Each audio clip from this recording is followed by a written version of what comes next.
ऐसी ही बेहतरीन कहानियाँ सुनने के लिए केपी नॉवल चैनल को लाइक, शेयर और सब्सक्राइब करें। आने वाली कहानियों के बारे में जानने के लिए हमारे टेलीग्राम से जुड़ें। लिंक डिस्क्रिप्शन में है। BTTH डिसाइपल कैशबैक सिस्टम अध्याय 291 याओ लाओ बनाम जियोजिन। वह 7वें स्तर के राक्षस जानवर के सिर को लापरवाही से थपथपा रहा है और राक्षस जानवर उसे भाई लियू भी कह रहा है। यहाँ क्या हो रहा है? जियोजिन और लियू लिंग के बीच होने वाले दृश्य को देखकर जियोयान पूरी तरह से हैरान रह गया। जियोयान, इधर उधर भटकना बंद करो, अपने दोनों भाइयों को जल्दी से यहाँ से जाने के लिए कहो। आज की घटनाएं परेशानी पैदा कर सकती हैं। याओ लाओ की आवाज़ में खास तौर पर गंभीरता थी क्योंकि उसने अपने आश्चर्य के बीच जियोयान को चेतावनी दी थी। याओ लाओ की याद दिलाते हुए जियोयान वास्तविकता में वापस आ गया और जल्दी से जियोडिंग और जियोली की दिशा में चिल्लाने लगा, बड़े भाई, दूसरे भाई, जल्दी करो और स्टोन डेजर्ट सिटी छोड़ दो, जितना दूर हो उतना अच्छा है। जियोयान की चीख सुनकर जियोडिंग और जियोली ने भी स्थिति की गंभीरता को पहचाना। सुनहरे बालों वाले लड़के से निकलने वाली आभा में एक भयावह रूप से डराने वाला गुण था और अगर वे रुकते तो उनकी उपस्थिति केवल जियाओयान पर बोझ बनती। इस प्रकार बिना किसी हिचकिचाहट के जियाओयान की चीख के बाद उन्होंने मोटाई भाड़े के समूह के कुछ भरोसेमंद सदस्यों को लिया और सड़कों पर भाग गए, तेजी से शहर के निकास की ओर बढ़ रहे थे। जियाओयान की तेज चीख ने लियू लिंग का ध्यान भी खींचा। जियाओयान की हरकतों को देखकर लियू लिंग की अभिव्यक्ति तुरंत उदासीन हो गई। जियाओजिन, वह आदमी आपके भाई लियू को धमकाने के लिए दूसरों की ताकत का इस्तेमाल कर रहा है, आपको क्या करना चाहिए? लियू लिंग ने जियाओयान की ओर इशारा किया और जियाओजिन से फुसफुसाया। लियू लिंग के शब्दों को सुनकर जियाओजिन ने बिना किसी हिचकिचाहट के अपनी बचकानी आवाज़ में जवाब दिया, अगर कोई भाई लियू को धमकाने की हिम्मत करता है तो स्वाभाविक रूप से उसके साथ ठीक से निपटा जाना चाहिए। ये कहने के बाद जियाओजिन की नज़र अचानक जियाओयान की ओर मुड़ गई और तुरंत जियाओयान के दिल में एक घनी दमनकारी शक्ति उमड़ पड़ी जिससे उसे घुटन महसूस होने लगी। जियाओयान, यह ऐसी चीज़ नहीं है जिसे तुम अभी झेल सको। आगे अपने शिक्षक को अपने शरीर पर कब्जा करने दो। याओ लाओ की उदास आवाज़ उसके दिल में गूंज उठी, ठीक उसी समय जब जियाओयान दबाव से अभिभूत था। ठीक है, अपने दिल में आवाज़ सुनकर जियाओयान ने धीरे से अपनी आंखें बंद कर लीं। इस बीच लियू लिंग को जियाओजिन की ताकत पर पूरा भरोसा था, फिर भी जियाओयान की मौजूदा हरकतें अजीब लग रही थीं। क्या यह आदमी वास्तव में अपनी ताकत को डू पूर्वज के स्तर तक बढ़ा सकता है? लियू लिंग ने खुद से बड़बड़ाया। तभी अपनी आंखें कसकर बंद करके जियाओयान की पलकें थोड़ी कांपने लगीं। कुछ क्षण बाद उसकी आंखें अचानक खुल गईं, जो कभी काली पुतलियों से चमकीली सफ़ेद चमक छोड़ रही थीं। उसके भीतर से एक बहुत बड़ी आभा विस्फोटक रूप से निकल रही थी। वह वास्तव में कामयाब हो गया, ऐसा लगता है कि उसके अंदर कई छिपी हुई गहराइयां थीं। जियाओयान की आभा में आए बदलाव को देखकर लियू लिंग कुछ हद तक चौंक गया, लेकिन फिर उसने जियाओजिन के सिर को थपथपाया और कुछ चिंता के साथ पूछा, जियाओजिन, क्या तुम उसे इस अवस्था में संभाल सकते हो? उसकी ताकत अभी मेरी तुलना में थोड़ी ही कमज़ोर है, मुझे पूरी तरह से यकीन नहीं है कि मैं उसे हरा सकता हूँ। जियाओजिन ने बहुत गंभीर भाव से कहा। तुमसे कमज़ोर है न? तो ठीक है, आगे बढ़ो और उसे हराओ। जियाओजिन के शब्दों को सुनने के बाद लियू लिंग को काफ़ी राहत महसूस हुई क्योंकि वह अच्छी तरह से जानता था कि जियाओयान की उम्र को देखते हुए, चाहे उसने कितनी भी ट्रेनिंग ली हो या आत्माओं की दवाइयों और स्वर्गीय खजानों का सेवन किया हो, उसके लिए डू पूर्वज तक पहुंचना असंभव था। इसका मतलब था कि ऐसी क्षमता उसकी अपनी नहीं थी और लंबे समय तक नहीं चल सकती थी, जबकि जियाओजिन एक वास्तविक डू पूर्वज शक्ति थी। जब तक वे उसे थकाते रहेंगे, जियाओयान निश्चित रूप से नुकसान में रहेगा। जियाओजिन ने सिर हिलाया, फिर लियू लिंग से कहा, ठीक है भाई लियू, आपको थोड़ा पीछे हट जाना चाहिए। अपनी ताकत को जानते हुए जियाओजिन ने तब तक इंतजार किया जब तक कि लियू लिंग कई दर्जन मीटर दूर नहीं चला गया। फिर उसकी हथेली में एक सुनहरी ऊर्जा उमड़ने लगी। अपने हाथ को मुट्ठी में बंद करके उसने एक पल में सुनहरी ऊर्जा को पूरी तरह से पकड़ लिया और फिर सीधे जियाओयान की दिशा में मुक्का मारा, जिससे सुनहरी ऊर्जा का द्रव्यमान हवा के एक तेज झोंके के साथ जियाओयान की ओर हवा में उड़ गया। जैसे ही सुनहरी ऊर्जा उसकी ओर बढ़ी, जियाओयान के हाथ में काला रूलर अचानक ठंडा सफ़ेद रंग का हो गया और फिर उसने उसे जोर से आगे की ओर घुमाया। रूलर की नोक से लगभग सुनहरे रंग के आकार का एक सफ़ेद ऊर्जा विस्फोट हुआ। धमाका! जैसे ही दोनों सेनाएं आपस में तेजी से टकराईं, एक भयानक ऊर्जा तूफान बाहर की ओर बह गया, जिसने मोटाई मर्सिनरी ग्रुप के बेस और आसपास की सड़कों के पास की इमारतों को तहस नहस कर दिया और कोबलस्टोन उखड़कर बिखर गए। इस भयंकर ऊर्जा तूफान के बीच लड़ाके किसी तरह खुद को हवा में ऊंचा पाते हैं। इस बड़े हंगामे ने तुरंत पूरे शहर का ध्यान अपनी ओर खींचा, साथ ही सभी के दिलों पर डर की चादर छा गई। जियाओ भाइयों, जिन्होंने अभी तक स्टोन डेजर्ट सिटी को पूरी तरह से नहीं छोड़ा था, ने भी आसमान में ये दृश्य देखा। तीसरा भाई इतना शक्तिशाली हो गया है। जियाओली ने जियाओयान को देखा जो हवा में चलता हुआ प्रतीत हो रहा था, उसके होठों से अविश्वास की आवाज़ निकल रही थी। चलो चलते हैं। तीसरा भाई इस शक्ति को प्राप्त करने के लिए किसी विशेष विधि का उपयोग कर रहा होगा। ये संभवतः लंबे समय तक नहीं टिकेगा, हमें यहाँ उस पर बोझ नहीं डालना चाहिए। जियोली को अचंभित खड़ा देखकर जियोडिंग ने जल्दी से उसे आगे बढ़ने के लिए प्रेरित किया। सौभाग्य से जियोजिन के बोलने के बाद लियूलिंग ने अपने लोगों को मोटाई मर्सिनरी ग्रुप के बेस के प्रवेश द्वार से दूर ले जाया था, अन्यथा पहले से हुए भारी प्रभाव ने वहां सभी को कुचल दिया होता। ... इस राक्षस जानवर की ताकत अभी मेरी ताकत से भी अधिक मजबूत है, हम इसे और अधिक नहीं खींच सकते। एक संक्षिप्त आदान प्रदान के बाद याओ लाओ ने जियोजिन की शक्ति का एक मोटा आकलन किया। अगले पल जियोयान ने धीरे से अपनी हथेली उठाई और उसकी उंगलियों के चारों ओर घूम रही ठंडी सफ़ेद लपटें अचानक भड़क उठीं। पलक झपकते ही उसका शरीर पूरी तरह से उनमें लिपट गया और जिस काले शासक को उसने कसकर पकड़ रखा था वह चमकदार रोशनी में फट गया। रूलर से निकलने वाली रोशनी और भी तीव्र हो गई, जो अंततः सूर्य की तरह अंधा करने वाली हो गई, जिससे सीधे उस पर देखना मुश्किल हो गया। फिर एक धीमी आवाज में जियाओयान ने अपने काले रूलर को जियाओजिन की ओर जोर से घुमाया, जो ज्यादा दूर नहीं था।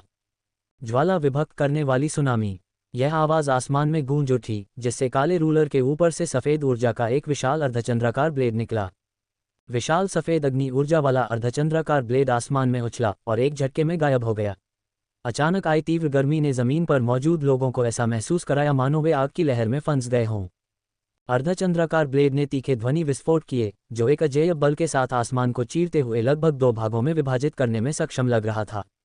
हालांकि यह वही युद्ध तकनीक थी, लेकिन इस बार की ज्वाला विभक्त करने वाली सुनामी जियाओयान द्वारा लियूलिंग के खिलाफ पहले इस्तेमाल की गई सुनामी से लगभग दर्जनों गुना ज्यादा शक्तिशाली थी। शक्ति में यह भारी अंतर केवल उनकी आंतरिक शक्तियों में असमानता का परिणाम था।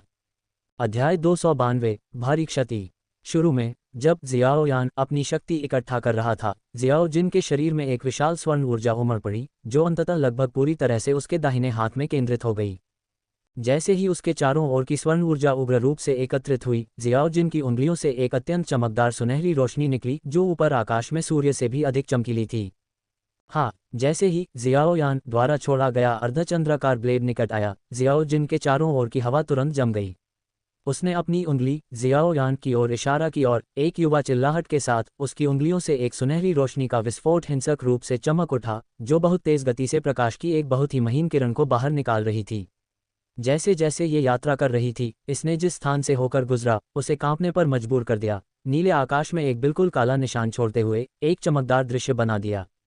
अंत में शहर में अनगिनत लोगों की चौकस निगाहों के सामने अंतरिक्ष को चीरने वाला अर्धचंद्राकार ब्लेड और जियोजिन की बिजली जैसी सुनहरी ऊर्जा किरण नीले आकाश में एक जोरदार धमाके के साथ टकराई, जिससे एक भयानक ऊर्जा शॉकवेव निकली।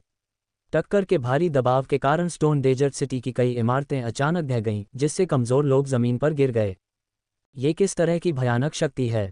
इस दूरी से भी टकराव से होने वाला ऊर्जा झटका मुझे अभी भी प्रभावित करता है। इस समय जियोडिंग और जियोली, साथ ही शहर के बाहर पीछे हटने वाले अन्य लोगों ने झटके महसूस किए, उनके चेहरे पर धड़कन के लक्षण दिखाई दे रहे थे। इस बीच स्टोन डेजर्ट सिटी के एक निश्चित हिस्से में लियूलिंग अचानक एक इमारत की छत पर खड़ा हो गया, जो ऊर्जा के उतार चढ़ाव को झेलने के लिए पर्याप्त मजबूत थी। उसने जियोजिन की ओर पागलों की तरह हाथ हिलाया, चिल्लाया, जियोजिन, जब तुम उससे लड़ो तो दूर हटो या ऊपर उड़ो, शहर में नागरिकों को प्रभावित मत करो। लियूलिंग की तीव्र आवाज सुनकर जियोजिन ने अपनी युवा आवाज में जियोयान को जवाब दिया, क्या तुम मेरे साथ लड़ने के लिए ऊंची उड़ान भरने की हिम्मत रखते हो? बेशक। जियोजिन की चुनौती सुनकर याओ लाओ लगभग तुरंत सहमत हो गया, उसका दिल भी निर्दोष को नुकसान पहुंचाने के लिए तैयार नहीं था। जियोयान की कुछ हद तक वृद्धा आवाज में प्रतिक्रिया के बाद जियोजिन और जियोयान धीरे धीरे शहर में कई दर्शकों की निगाहों के सामने 2 छोटे प्रकाश बिंदुओं में बदल गए, एक सफेद और एक सुनहरा। आसमान में और भी ऊपर पहुंचकर जियोजिन ने युद्ध के लिए तीव्र उत्सुकता के साथ जियोयान को देखा। यह अभी भी लियूलिंग के साथ रहते हुए उसका पहला प्रतिद्वंद्वी था जो युद्ध में उसका मुकाबला कर सकता था। हाँ, चिल्लाने के बाद जियोजिन की आकृति ने जियोयान से दूरी को तेजी से कम किया, इतनी गति से आगे बढ़ते हुए कि जियोयान को भी प्रतिक्रिया करने में संघर्ष करना पड़ा। बस एक पल में जियाओयान ने महसूस किया कि एक जबरदस्त बल के साथ एक ध्वनि बूम उसकी पीठ पर लगा। प्रयास के साथ पीछे मुड़ते हुए जियाओयान ने देखा कि सुनहरी ऊर्जा चाबुक उसकी ओर तेजी से आ रही है। उसने अपनी आस्तीन लहराई और अंदर से ठंडी सफ़ेद लपटों का एक बड़ा समूह फूट पड़ा। लपटें जल्दी से उसके सामने एक बर्फ के दर्पण में संघनित हो गईं, जो बर्फ के एक ब्लॉक जैसा था लेकिन फिर भी सफ़ेद लपटों के झोंकों से ढका हुआ था। बर्फ और आग के मिलन ने एक विचित्र और सह अस्तित्व वाली दृश्य रचना की। बूम! सुनहरी ऊर्जा चाबुक बर्फ के दर्पण से जोर से टकराए। संपर्क के बिंदु पर सफ़ेद लपटें ऊपर की ओर उठीं और ऊर्जा चाबुक का कोई भी हिस्सा जो इसे छूता था तुरंत ठोस बर्फ में जम जाता था। हालांकि सफ़ेद लपटें जितनी विचित्र थीं, ऊर्जा चाबुक के भीतर निहित गतिज ऊर्जा बस बहुत अधिक थी। इसलिए जैसे ही सफ़ेद लपटें आधी चढ़ीं, उन्होंने अपनी ताकत समाप्त कर दी और पीछे की बढ़ती ऊर्जा ने सब कुछ नष्ट कर दिया। सुनहरी ऊर्जा का चाबुक सफ़ेद लपटों को चीरता हुआ बर्फ के दर्पण पर जोर से टूटा। तुरंत बर्फ का दर्पण अस्थिर रूप से डगमगाया, इसकी सतह पर दरारें फैल गईं और अंत में ये बर्फ के टुकड़ों के बादल में बिखर गया।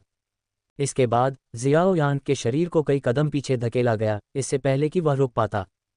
ये शरीर आखिरकार मेरा अपना नहीं है और प्रतिक्रियाएं भी बहुत धीमी हैं।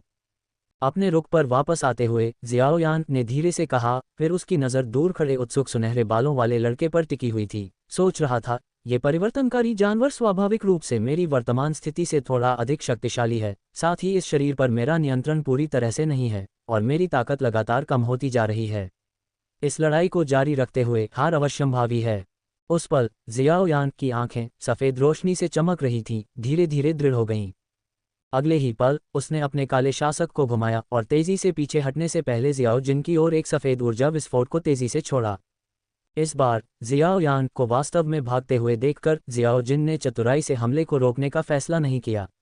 इसके बजाय उसने इसे रोकने के लिए अपनी असाधारण गति का उपयोग किया। भागो मत! जल्द ही तेज गति से चल रहे जियाओ यान ने अपने कान में लगभग फुसफुसाते हुए एक बच्चे जैसी आवाज़ सुनी। फिर जैसे ही जियाओ यान तेजी से घूमा, उसने देखा कि उसकी बड़ी हुई पुतलियों में एक छोटी सी सुनहरी मुट्ठी दिखाई दे रही है। बिजली की चमक और गड़गड़ाहट की तरह सुनहरी मुट्ठी एक ध्वनि बूम के साथ तेजी से जियाओ यान की पीठ पर वार करती है। विशाल दमनकारी बल ने मुट्ठी के चारों ओर लहरें पैदा कर दी, क्योंकि यह अंतरिक्ष में आगे बढ़ रही थी। जैसे ही सुनहरी मुट्ठी उस पर वार करने वाली थी, जियाओ यान ने लगभग सहज रूप से काले रूलर को अपनी पीठ के पीछे रख लिया।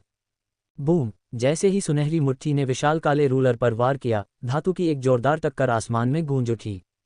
रूलर से निकला बल फिर उसकी पीठ पर पहुंचा और उसके पूरे शरीर में फैल गया, जिससे जियाओ यान का चेहरा पीला पड़ गया, क्योंकि वह आखिरकार खून को रोक नहीं सका जिसे उसने थूक दिया। वार के बल का लाभ उठाते हुए उसका शरीर और पीछे की ओर चला गया। हन्फ, ऐसा मत सोचो कि तुम भाग सकते हो। जियाओ यान को भागने की कोशिश करते देख जियाओ जिन ने उसका पीछा किया। हालांकि थोड़ी देर पीछा करने के बाद उसे अचानक कुछ याद आया। थोड़ी देर रुकने के बाद उसका फिगर सीधे नीचे स्टोन डेजर्ट सिटी की ओर बढ़ गया। जियो जिन को शून्य से नीचे उतरते देख लियूलिंग ने तुरंत पूछा, जियो जिन, तुम इतनी जल्दी वापस आ गए, क्या तुमने उस आदमी को मार दिया? लियूलिंग का सवाल सुनकर जियो जिन ने जोर से अपना सिर हिलाया, फिर धीरे से कहा, भाई लियू, वह आदमी लड़ रहा था और फिर अचानक कमजोर पड़ने लगा और फिर उसने भागने की कोशिश की। क्या तुमने उसे ऐसे ही जाने दिया? लियूलिंग ने बातचीत के बीच में आश्चर्य से पूछा। हे, बिल्कुल नहीं। जियो जिन ने अचानक शरारती ढंग से ठहाका लगाया। उसके चेहरे पर गर्व के भाव थे, क्योंकि उसने कहा, वह ज़्यादा दूर नहीं गया था जब मैंने उसे पकड़ लिया और उसे एक जोरदार मुक्का मारा, जिससे वह खून थूकने लगा। उसने खून थूका और फिर क्या? लियूलिंग परिणाम जानने के लिए उत्सुक था। अध्याय 293, बाद की सफाई। फिर उसने कुछ दूर भागने के लिए पलटाव बल का उपयोग किया। वह थोड़ा दूर भाग गया, इसलिए मैंने उसका पीछा नहीं किया, जियो जिन ने उत्तर दिया। वह भाग गया, लेकिन वह घायल था और यह केवल समय की बात थी कि तुम उसे पकड़ लेते। तुम उसका पीछा कैसे नहीं कर सकते थे? लियूलिंग ने चिढ़कर कहा। ठीक है। लियूलिंग के शब्दों को सुनकर जियो जिन ने अपने सिर के पीछे खरोंच लगाए और अपनी बचकानी आवाज में झिझकते हुए कहा, भाई लियू, मुझे चिंता थी कि अगर मैं बहुत दूर तक भाग गया तो मैं तुम्हारी तरफ नजर नहीं रख पाऊंगा। अगर तुम्हें कुछ हो गया तो मैं मास्टर को यह नहीं समझा पाऊंगा। तो तुम यहाँ कुछ होने के बारे में चिंतित थे। जियो जिन की व्याख्या सुनकर लियूलिंग कुछ पल के लिए शब्दों के लिए खो गया। वह अच्छी तरह से समझ गया था कि मास्टर गुहे ने जियो जिन को उसकी रक्षा करने का आदेश दिया था और जियो जिन निश्चित रूप से किसी भी अन्य कार्य से पहले उस कार्य को प्राथमिकता देगा। इस पर विचार करने के बाद लियूलिंग ने अचानक जियो जिन को अंगूठा दिखाया और मुस्कुराते हुए कहा, जियो जिन, आपने इस बार बहुत अच्छा किया और आप प्रशंसा के पात्र हैं। मैं आपके बारे में मास्टर से कुछ अच्छे शब्द अवश्य कहूँगा। सच में भाई लियू, आप सबसे अच्छे हैं। लियूलिंग से प्रशंसा पाकर जियो जिन का चेहरा खुशी से चमक उठा। बेशक ये सच है। जैसे ही लियू लिंग ने बात की, उसने धीरे से जियो जिन के सिर पर थपथपाया। अचानक, जैसे कि कुछ याद आ रहा हो, लियू लिंग के चेहरे पर एक गर्म मुस्कान आ गई और उसने जियो जिन से कहा, आप जानते हैं, संचार Z टोकन पहले कुचल दिया गया था, क्या आप भाई लियू के लिए एक और बना सकते हैं? जरूर। लियू लिंग के अनुरोध को सुनकर जियाओ जिन ने समझदारी से सिर हिलाया और फिर लियू लिंग को सौंपने के लिए एक और संचार Z टोकन निकाला। अच्छा। लियू लिंग ने Z टोकन लिया, बहुत प्रसन्न दिख रहा था और खुशी से जियाओ जिन के थोड़े गोलमटोल गालों को चुटकी बजाई। ये पूरा दृश्य दाशिजियोंग भाड़े के सैनिकों के समूह के भाड़े के सैनिकों ने दूर से देखा। नेता वास्तव में साहसी है, न केवल इस भयानक शक्तिशाली प्राणी के सिर को थपथपा रहा है, बल्कि उसके गाल को चुटकी से दबाने की हिम्मत भी कर रहा है। क्या आपने उस वरिष्ठ को हमारे नेता को भाई कहते नहीं सुना? अब से ये हमारा दूसरा नेता है। ये भाई सही कह रहा है। नेता का भाई हमारा दूसरा नेता है। हाँ, किसने सोचा होगा कि हमारे दाशिजियोंग भाड़े के सैनिकों के समूह में इतना भयानक रूप से शक्तिशाली दूसरा नेता होगा। धीमी फुसफुसाहट के बीच भाड़े के सैनिकों के समूह ने पहले ही जियाओ जिन को भाड़े के सैनिकों के समूह के दूसरे नेता के रूप में पूरी तरह से स्वीकार कर लिया था। जल्द ही इस शोर ने लियू लिंग का ध्यान आकर्षित किया। तुम सब वहाँ क्या बकबक कर रहे हो? शहर में जाकर देखो कि कितने लोग घायल हुए हैं और कितने घर क्षतिग्रस्त हुए हैं। लियू लिंग ने अचानक भाड़े के सैनिकों के समूह पर चिल्लाया। लियू लिंग की आवाज़ सुनकर भाड़े के सैनिक तुरंत शांत हो गए और कैसेडा के समन्वय के तहत शहर का गहन निरीक्षण शुरू करने के लिए टीमों में विभाजित हो गए। थोड़ी देर बाद स्टोन डेजर्ट सिटी के बाहर कई मील दूर एक रेत के टीले के ऊपर एक विशाल काला रूलर रेत में घुसा हुआ था और पास में ताज़े लाल रंग से सना हुआ रेत का एक छोटा सा झुरमुट दिखाई दे रहा था। बड़े भाई देखो, क्या ये तीसरे भाई का काला रूलर नहीं है? उस पल खड़ी रूप से जड़े काले रूलर से कुछ ही दूरी पर जियाओली की आवाज़ आश्चर्य से सुनाई दी। उसके बाद आसपास और भी आवाज़ें सुनाई देने लगीं। ये वास्तव में तीसरे भाई का हथियार है। चलो इसे जांचते हैं। मास्टर जियाओ यान। अध्याय 293 बाद की सफाई। इससे ठीक पहले जियाओ डिंग और जियाओली ने भागने के दौरान आसमान में एक मजबूत आकृति को देखा था। कुछ ही देर बाद वह शक्तिशाली उपस्थिति आसमान से नीचे गिर गई। ये देखकर जियाओ डिंग और जियाओली ने तुरंत अपने समूह को गिरे हुए व्यक्ति की दिशा में ले गए। इस समय जियाओ डिंग और उसका समूह रेत के टीले की ओर भागते हुए जियाओ यान का नाम चिल्ला रहे थे। जल्द ही लगभग 1 दर्जन लोग विशाल काले शासक के चारों ओर इकट्ठा हो गए। तीसरे भाई का हथियार यहाँ है, लेकिन वह कहाँ है? जियाओ डिंग की भौहें गहरी सिकुड़ गईं, उसका चेहरा चिंता से भर गया। वास्तव में ये हथियार तीसरे भाई के लिए इतना महत्वपूर्ण है, वह इसे ऐसे ही नहीं छोड़ेगा, जियाओली ने उत्साह से कहा। वह यहीं कहीं आसपास होगा, चलो अलग हो जाते हैं और देखते हैं। जियाओ डिंग ने शांति से कहा। तीसरे भाई, तुम कहाँ हो? मास्टर जियाओ यान, तुम कहाँ हो? जैसे ही वे दूर जाते हुए जियाओ यान का नाम पुकारने लगे, अचानक रेत के नीचे से एक बहुत ही कमजोर आवाज़ आई। मैं तुम्हारे पैरों के ठीक नीचे हूँ। यह आवाज़ सुनकर जियाओ डिंग ने अपनी गहरी सुनने की शक्ति के साथ तुरंत खुशी का भाव दिखाया। उसने आवाज़ की दिशा का अनुसरण करते हुए अपना सिर नीचे कर लिया। अगले ही पल जियाओ डिंग की नज़र में रेत से धीरे धीरे कई पतली उंगलियां उभरी और उसी समय एक चमकदार सेक्सी पैर धीरे धीरे उस तरफ बढ़ रहा था। ये दृश्य देखकर जियाओ डिंग ने तुरंत चिल्लाया, जुएलिन, रुक जाओ, पैर मत रखो। हालांकि जियाओ डिंग के शब्द जुएलिन के कानों तक पहुंच गए, लेकिन वे उसके पैर को नीचे आने से नहीं रोक पाए। अगले ही पल जैसे ही जुएलिन का पैर जमीन पर गिरा, उसके नीचे की रेत से एक दबी हुई कराह निकली। जुएलिन ने भी तुरंत अपने पैर के नीचे कुछ अजीब देखा और जल्दी से उसे उठा लिया। आह कैप्टन जियाओ डिंग, मेरा उस पर पैर रखने का इरादा नहीं था। पतली उंगलियों को देखकर जुएलिन ने आश्चर्य से अपना मुंह ढक लिया। जल्दी करो, उसकी मदद करो। जुएलिन के साथ छोटी मोटी समस्याओं को संबोधित करने के लिए समय न होने पर जियाओ डिंग ने तुरंत दूसरों को इकट्ठा किया। कुछ ही देर में सभी ने पतली उंगलियों के क्षेत्र के आसपास खुदाई कर ली और धीरे धीरे मुंह के कोनों पर खून के निशान वाले एक युवक की आकृति रेत के नीचे से दिखाई दी। तीसरा भाई। जियो यान को इस हालत में देखकर जियो डिंग की आंखें थोड़ी नम हो गईं। खांसी, खांसी। जियो डिंग की तेज आवाज के तहत जियो यान ने 2 बार खांसी और फिर धीरे धीरे अपनी गहरी आंखें खोलीं। तीसरे भाई, तुम जाग रहे हो? क्या तुम ठीक हो? जियो डिंग ने उत्सुकता से पूछा। खांसी, खांसी। बड़े भाई, मैं अभी नहीं मरूंगा। जियो यान ने हल्के से खांसी। उसके चेहरे पर एक आत्मविश्वास भरी मुस्कान थी, लेकिन उसकी आवाज़ में कमजोरी पूरी तरह से छिप नहीं पाई। आह, ये सब बड़े भाई की गलती है। अगर हम स्टोन डेजर्ट सिटी को पहले ही छोड़ देते तो यह नहीं होता। जियो यान के मजबूरी भरे व्यवहार को देखकर जियो डिंग ने अफसोस के साथ आह भरी। जियोली ने अपनी मुट्ठियां भींचते हुए अपनी निगाहों को दृढ़ रखते हुए जोर से कहा, बड़े भाई, जो हो गया सो हो गया। जो होना चाहिए था उसके बारे में बात करने का कोई फायदा नहीं है। दुनिया बहुत बड़ी है और स्टोन डेजर्ट सिटी के बिना भी हम जियो भाई फिर से उठ सकते हैं। शुरू में जियो यान ने अपने भाइयों की बात सुनकर हल्की मुस्कान बनाए रखी, लेकिन अचानक जैसे उसे कोई महत्वपूर्ण बात याद आ गई हो, उसकी अभिव्यक्ति सख्त हो गई और वह जल्दी से रिंग के माध्यम से याओ लाओ से बात करने के लिए आगे बढ़ा। मास्टर, अध्याय 294, सर्प लोगों की हरकतें। मास्टर, क्या आप ठीक हैं? जियाओ यान रिंग के जरिए याओ लाओ से संवाद करने की बेताबी से कोशिश कर रहा था, लेकिन कोई जवाब नहीं आया। मास्टर, कोई जवाब न देखकर जियाओ यान की अभिव्यक्ति बेहद गंभीर हो गई और वह अपने मन में कई बार संवाद करने की कोशिश करता रहा। जैसे ही जियाओ यान हार मानने वाला था, याओ लाओ की कुछ हद तक पुरानी आवाज़ आखिरकार उसके दिमाग में गूंजी। जियाओ यान, तुम इतनी जोर से क्यों चिल्ला रहे हो? क्या तुम किसी बात का शोक मना रहे हो? यह आवाज़ सुनकर जियाओ यान का चेहरा, जो कुछ हद तक दुखी था, तुरंत चमक उठा। मास्टर, आप ठीक हैं? आपने मुझे मौत के घाट उतार दिया। जियाओ यान ने गहरी राहत के साथ संवाद किया। मैं लगभग नहीं जागा। उस परिवर्तनकारी राक्षस जानवर के आखिरी घूंसे ने तुम्हें मारा और मैंने तुम्हें मौत से बचाने के लिए अपनी आत्मा शक्ति का बेतहाशा इस्तेमाल किया। इस वजह से मेरी आत्मा भी लगभग गहरी नींद में चली गई। याओ लाओ की आवाज़ कमज़ोर थी। याओ लाओ की व्याख्या सुनकर जियाओ यान को बेहद शर्मिंदगी महसूस हुई। मैं सोच रहा था कि मुझे केवल आसमान से गिरने जैसा दर्द क्यों महसूस हुआ। ये पता चला, मास्टर, आपने मेरे लिए परिवर्तनकारी राक्षस जानवर के उस घातक हमले को रोक दिया।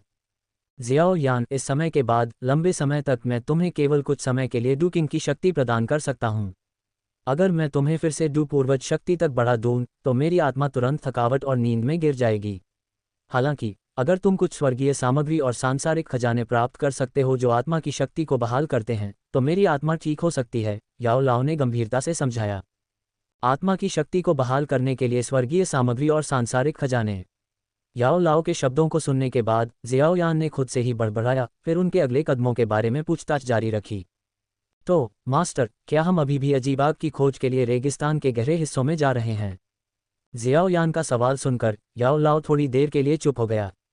जबकि जियाओ यान पूरी तरह से याओ लाओ के साथ संवाद करने पर केंद्रित था, उसके चेहरे के कई भाव जियाओ डिंग और जियाओ ली की नज़र से नहीं छूटे। जियाओ यान के बदलते भावों को देखकर जियाओ डिंग और बाकी लोग हैरान रह गए। तीसरे भाई के चेहरे के भाव इतनी बार क्यों बदल रहे हैं? क्या ऐसा हो सकता है कि आसमान से गिरने की वजह से उसका दिमाग क्षतिग्रस्त हो गया हो? इस बार उसे लगी चोटों की वजह से ऐसा होने की बहुत संभावना है। चलो तीसरे भाई को आराम करने के लिए रेगिस्तान में एक सप्लाई पॉइंट पर ले चलते हैं। बोलने के बाद वे जियाओ यान को स्ट्रेचर पर ले जाने के लिए तैयार हो गए। बड़े भाई, दूसरे भाई, मैं ठीक हूँ। जैसे ही वे उसे ले जाने वाले थे, जियाओ यान अचानक रेत पर खड़ा हो गया और धीरे से खड़ा हो गया। तीसरे भाई, क्या तुम वाकई ठीक हो? जियाओ यान को अचानक खड़ा देखकर जियाओ डिंग थोड़ा चिंतित हुआ। चिंता मत करो, मैं ठीक हूँ। अपनी बात को साबित करने के लिए जियाओ यान ने अपनी छाती को 2 बार थपथपाया। अगर तुम ठीक हो तो अभी दूसरे भाई के साथ आओ। तीनों जियाओ भाई आखिरकार एक साथ हो सकते हैं। जियाओ ली ने जियाओ यान के कंधे को थपथपाया, खुश। नहीं बड़े भाई, दूसरे भाई, तुम आगे बढ़ो और मोटाई भाड़े के समूह को बसाओ। मैं अभी भी कुछ खोजने के लिए रेगिस्तान में और अंदर जाना चाहता हूँ। जियाओ ली की बातें सुनकर जियाओ यान ने बिना कुछ सोचे मना कर दिया। अभी भी रेगिस्तान में और अंदर जा रहे हो? क्या यहीं सर्प लोग नहीं हैं? जियाओ डिंग ने आश्चर्यचकित होकर कहा। कोई चिंता नहीं, मैं सर्प लोगों से लड़ने के लिए वहां नहीं जा रहा हूँ। जियाओ यान मुस्कुराया और हाथ हिलाकर उसे खारिज किया, फिर काले रंग के रूलर के पास गया और उसे रेत से खींच लिया। ... इस बीच टैगोर रेगिस्तान में एक प्राचीन महल के बाहर 8 शक्तिशाली सर्प लोग, अपनी तरह की 8 प्रमुख जनजातियों के नेता, महल के पास पहुंचते ही लगभग एक दूसरे के बगल में थे। ये नेता, पुरुष और महिला दोनों, आमतौर पर एक दूसरे के साथ ज्यादा बातचीत नहीं करते थे और यहाँ तक कि उनके बीच कुछ प्रतिद्वंद्विता भी थी।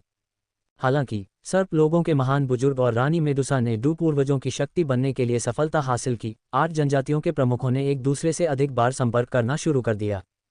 अनेक वर्षों तक सर्प लोग मनुष्यों के विरुद्ध अपने संघर्षों में नुकसान में रहे थे। उनका रहने का स्थान लगातार सिकुड़ता जा रहा था जब तक कि वे विशाल टैगोर रेगिस्तान तक सीमित नहीं हो गए। लेकिन अब उनके बीच 2 डू पूर्वजों के साथ उनकी शक्ति उत्तर पश्चिमी महाद्वीप के कई मानव राष्ट्रों से आगे निकल गई, जिससे जनजाति के भीतर टैगोर रेगिस्तान से परे भूमि को पुनः प्राप्त करने के लिए जवाबी हमले की आवाज़ उठने लगी। हा हा, युमेई, महान बुजुर्ग ने कहा कि हमारी रानी 5 सितारा डू पूर्वज को तोड़ने का प्रयास कर रही है। एक मोटे दाढ़ी वाले पुरुष सर्प व्यक्ति ने उसके बगल में चल रही एक महिला सर्प व्यक्ति से जोरदार हंसी के साथ कहा। युमेई नाम की महिला आश्चर्यजनक रूप से कामुक थी, उसके लंबे बाल उसके पीले कंधों से उसके कूल्हों तक झर रहे थे, जिससे उसकी कमर की वक्रता दिख रही थी जो दुनिया में दुर्लभ थी। हाँ मोबास, अब समय आ गया है कि हम इस बंजर रेगिस्तान को छोड़ दें, युमेई ने मुस्कुराते हुए जवाब दिया। और वे मनुष्य हमारी महिलाओं को गुलाम बनाना पसंद करते हैं, है ना? जब हम उनके शहरों में घुसेंगे तो हम उन्हें अपना गुलाम बना लेंगे, हा हा। समूह में एक और मोटा और शर्टलेस पुरुष सर्प व्यक्ति जोर से हंसा और बोला। जैसे ही उसके शब्द फीके पड़े, प्राचीन महल के भव्य दरवाजे अचानक खुल गए और अंदर से एक राजसी और विशाल आभा फैल गई। रानी की जय हो। इस उपस्थिति को महसूस करते हुए 8 प्रमुख, जो बातचीत कर रहे थे और हंस रहे थे, तुरंत गंभीर हो गए और दरवाजे की ओर झुक गए। अंदर आओ। फिर महल के अंदर से एक ठंडी लेकिन शाही आवाज आई। ये सुनकर 8 सर्प लोगों के प्रमुखों ने भव्य हॉल की ओर अपनी गति तेज कर दी। जैसे ही वे विशाल और शानदार महल में दाखिल हुए, बैंगनी क्रिस्टल सिंहासन में एक राजसी आकृति अचानक हॉल के सामने दिखाई दी।